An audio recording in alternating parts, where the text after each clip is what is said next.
I'm Tracy Potts with where the presidential candidates are this week. President Trump starting out in Arizona today after a visit to Nevada where he defended his coronavirus response and courted Latino voters. Joe Biden scaling back his travel a bit this week, headed into Thursday's debate, but he is rolling out new ads in battleground states. He's been attacking the president on coronavirus, claiming the president cares more about the stock market than he does about the illness. While President Trump and Mike Pence have spent more time in Georgia than Kamala Harris and Joe Biden, both Harris and Biden have sent their spouses to campaign here in Georgia, as recent polls show a close race.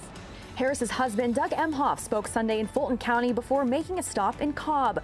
Emhoff tackling subjects from the economy to the pandemic and encouraging people to early vote. Recent polls show Biden is leading or competitive in states that Trump carried fairly easily 4 years ago. That includes Georgia. Early voting continues tomorrow. So far, we have seen record turnout, and of course, we will continue to track that turnout across the state. Heartbreaking loss. The Atlanta Braves giving it all they had in Game 7 of the NLCS.